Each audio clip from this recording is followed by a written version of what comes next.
आणि आदरणीय मुख्यमंत्री साहेबांनी, शिंदे साहेबांनी म्हटलंय, योग्य वेळेवर योग्य निर्णय होईल.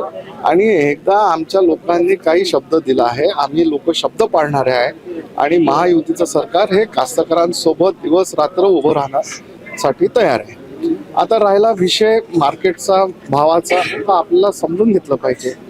इंटरनॅशनल मार्केटमध्ये कापसाचा रेट हा फिक्स होतो आणि आपण महाराष्ट्राचं आणि आंध्र प्रदेशमध्ये काँग्रेसची सरकार आहे, आपण तिथे पण त्यांची माहिती घेतली पाहिजे.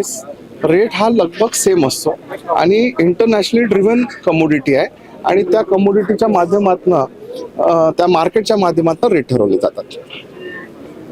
शेतकऱ्यांचे भाव दुगणे होईल असं 2022 पर्यंत होईल असं मोदीजी म्हटलं होतं. 25 आला तरी पण असं काही झालं नाही आणि शेतकरी अपेक्षा करून भाजपावर भूत करतायत, पण ते काही पूर्ण झालेलं नाही अजून. बघा, कास्तकारांना डायरेक्ट आणि इनडायरेक्ट फायदा भरपूर भेटत आहे. आपण समजून घेतलं पाहिजे.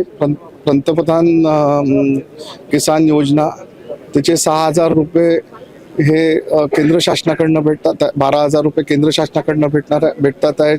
12,000 रुपये शासनाकडनं, महाराष्ट्र शासनाकडनं भेटत आहे.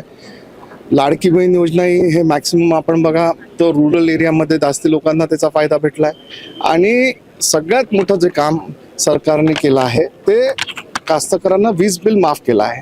अशा पद्धतीचं कास्तकारांना मदत करण्याचा प्रयत्न चालू आहे आणि राहिली गोष्ट कर्जमाफी, ती पण योग्य वेळी होणार आहे. सर, 500 रुपये प्रत्येक महिन्यात देऊन 1600 रुपये युरिया केला असंही कास्तकार ओरडत आहे. आता जीएसटी कमी झाली आहे, जीएसटी कमी झाली आहे. हा प्रश्न बघा, सगळे प्रश्न सोडवण्यासाठी आमची सरकार तत्पर आहे आणि 100% आमचे लोक, आमचे नेते हे प्रश्न सोडवतील. इंडस्ट्रियल एरियाचा आपण नेतृत्व करता. बुट्टीबोरीमध्ये इंडस्ट्रीमध्ये पाणी मिळतं पण सामान्य जनतेला पाणी मिळत नाही, लोक ओरडत आहे.